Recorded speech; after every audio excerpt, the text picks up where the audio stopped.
आप देख रहे हैं एनआरकी डार्क स्टोरीज। जो कहानी मैं आपको सुनाने जा रहा हूँ, इसे सुनने के बाद आपके रोंगटे खड़े हो जाएंगे। तो चलिए बढ़ते हैं आज की कहानी की ओर। तो दोस्तों, मेरा नाम रोहित है। मैं उत्तर प्रदेश में कुशीनगर जिले के एक छोटे से गांव नयका छपरा में रहता हूँ। आज से लगभग 1 साल पहले मैं अपने कॉलेज के लास्ट ईयर में था।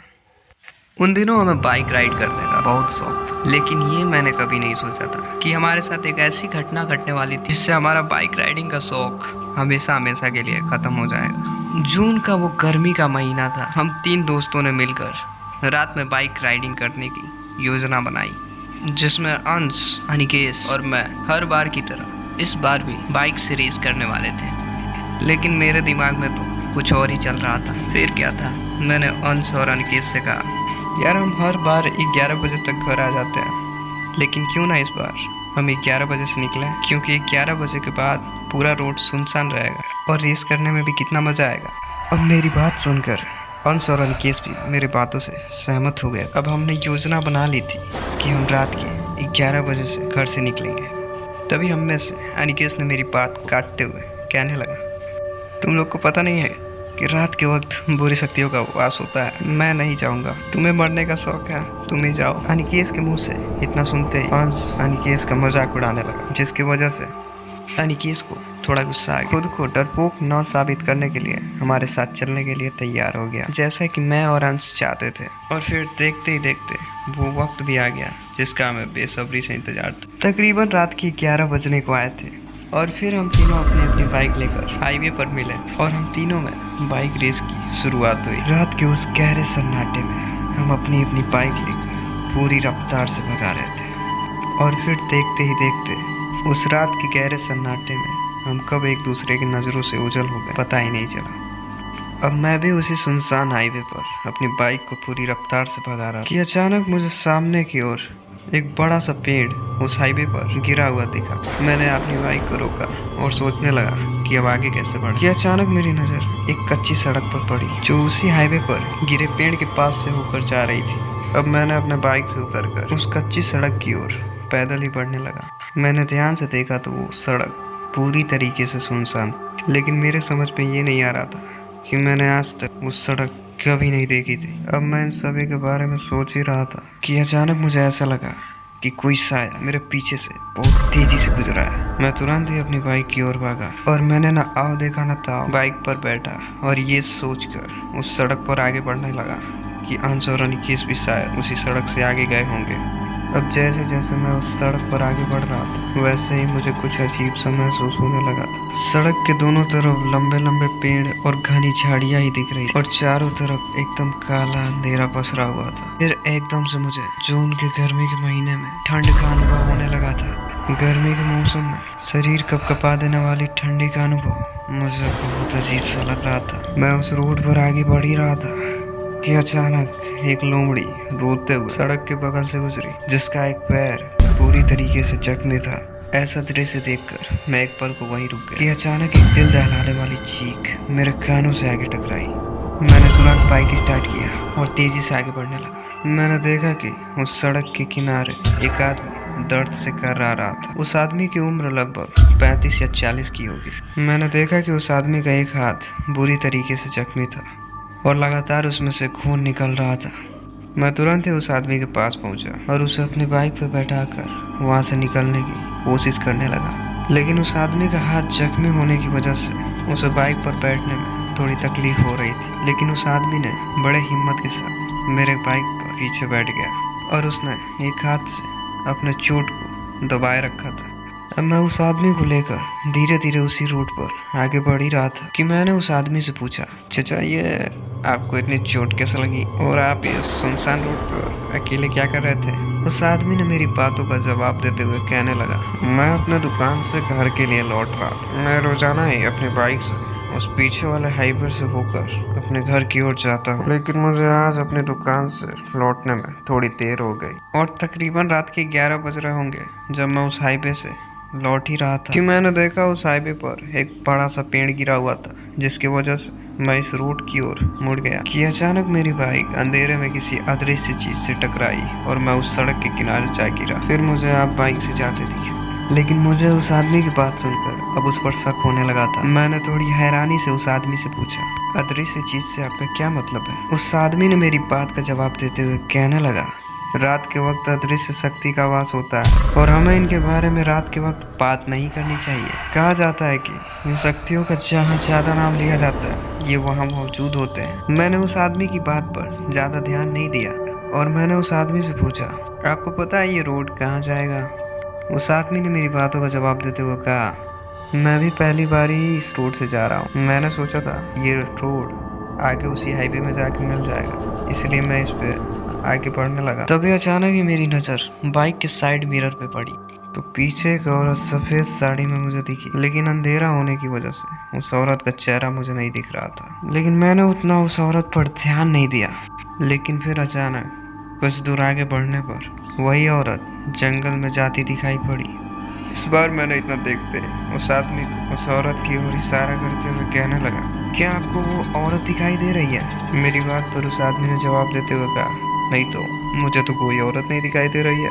अब उस आदमी के मुंह से इतना सुनते ही मैं सन्न रह गया। अब मैं पूरी तरीके से हैरान था। मैं सोचने लगा कि अरे ये कैसे हो सकता है कि तभी अचानक जो आदमी मेरे बाइक के पीछे वाली सीट पर बैठा था उसकी चीख निकल गई और मुझे एकदम से ऐसा लगा कि कोई उस आदमी को मेरी चलती बाइक से घसीटते हुए जंगल की ओर ले जा रहा है। वो खिंचाव इतना तेज था कि मैं अपनी बाइक को लेकर झाड़ियों में गिर पड़ा और उठकर जैसे ही मैंने पीछे मुड़कर देखा तो वो खौफनाक नजारा देख मैं दंग रह गया, क्योंकि वही औरत जो सफेद साड़ी में थी, जो रोड के बगल से होकर जंगल की ओर गई थी, बड़े बेरहमी से उस आदमी को जंगल की ओर घसीटते हुए लेकर चली गई। और एक बार फिर एक खौफनाक चीख पूरे जंगल में गूंज उठी। इतना खौफनाक नज़ारा देखते ही मेरे पैरों के नीचे से जमीन खिसक गई। अब मैं इतना डर गया था कि ठीक तरीके से मेरा हाथ पांव काम नहीं कर रहे। फिर मैंने थोड़ी हिम्मत के साथ अपनी बाइक उठाई और मुझे अब समझ नहीं आ रहा था कि किस ओर जाऊं, क्योंकि मैं अब उस कच्ची सड़क पर तकरीबन 10 किलोमीटर अंदर तक आ चुका था। और मैंने बाइक स्टार्ट की और उसी रोड पर आगे बढ़ने लगा।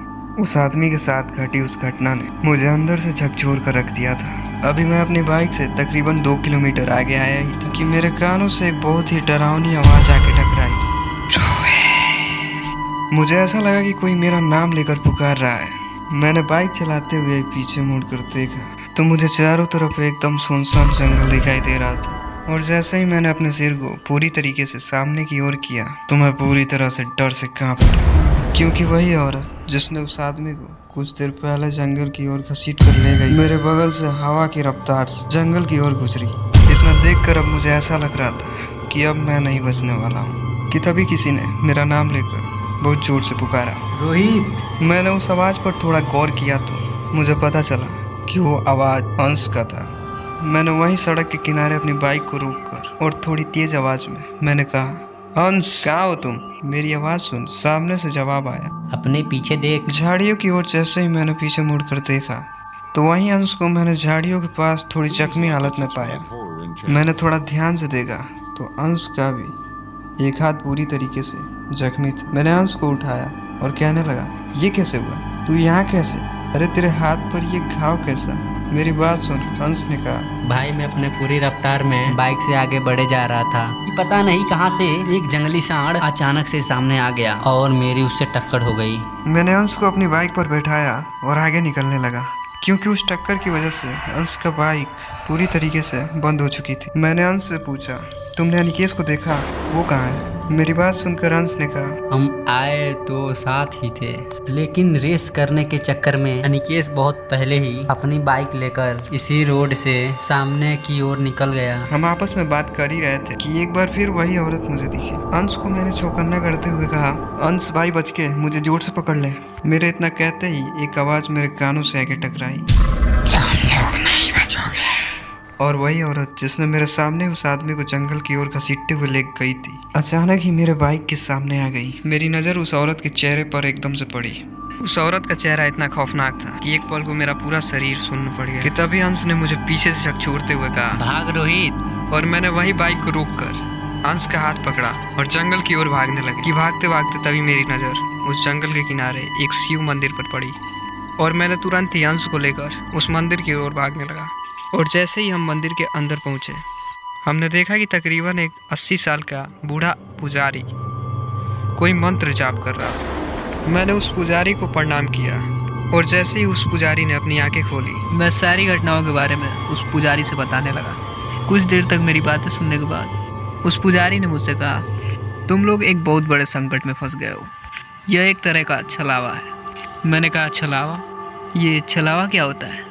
मेरी बात सुनकर उस पुजारी ने मुझसे कहा, एक ऐसी प्रेत आत्मा जो केवल अमावस की रात में लोगों का शिकार करती है, क्योंकि अमावस की रात में इनकी शक्तियाँ चरम सीमा पर होती है। मैंने कहा, इससे बचने का कोई उपाय नहीं है? मेरी बात सुनकर उस पुजारी ने कहा, एक तरीका है। इतना कहकर भगवान भोलेनाथ के मंदिर से उस पुजारी ने भभूत लाकर मुझे दिया और कहने लगे कि जब भी तुम्हें वो छलावा दिखे तो ये भभूत उसके ऊपर फेंक देना। और मैंने वो भभूत लेकर उस पुजारी का धन्यवाद करते हुए हम अपनी बाइक की ओर जाने लगे, क्योंकि हमारा दोस्त अनिकेश अभी भी हमें नहीं मिला था। और अभी हम अपने बाइक के पास पहुंचे ही थे कि वही औरत एक बार फिर हमारे सामने आ खड़ी हुई। मैंने तुरंत ही उस भभूत को निकाला और उस औरत के ऊपर फेंक दिया और देखते ही देखते वो चुड़ैल दर्द से तड़पने लगी और एकदम से सब शांत हो गया। मैंने अब थोड़ी चैन की सांस ली और मैंने बाइक स्टार्ट की और मैंने बाइक को पीछे मोड़ लिया जिस ओर से हम इस कच्ची सड़क के अंदर आए थे। अंश को मैंने बाइक पर पीछे बैठाया और कुछ दूर आगे चलने के बाद कि तभी मेरे फ़ोन की घंटी बजी। मैंने बाइक को सड़क के किनारे लगाकर फ़ोन उठाया तो मुझे फ़ोन पर अंश और अनिकेश की आवाज़ सुनाई दी। कहाँ हो तुम रोहित? हमने तुमको बहुत ढूंढा लेकिन तुम नहीं मिले तो हम घर चले आए। 2 घंटे से तेरा फ़ोन नहीं लग रहा था। अनिकेश की आवाज़ सुनकर मेरा पूरा शरीर सुन्न पड़ गया। मुझे पीछे मुड़कर देखने की हिम्मत नहीं हो रही थी कि पीछे मेरे बाइक पर कौन बैठा है। मैंने बाइक के साइड मिरर में देखा तो वही चुड़ैल मेरे बाइक के बैक सीट पर बैठी थी। और तभी एक डरावनी आवाज़ मेरे कानों से आके टकराई। तो दोस्तों, ये कहानी आपको कैसी लगी? अगर आपको हमारी ये वीडियो अच्छी लगी हो तो प्लीज़ हमारे चैनल को सब्सक्राइब जरूर कर लें, ताकि आगे आने वाली और भी ऐसी हॉरर स्टोरीज की नोटिफिकेशन आपको सबसे पहले मिल सके। अगर आपके पास भी कोई ऐसी डरावनी कहानी है तो प्लीज़ शेयर करें हमारे इस जीमेल पे।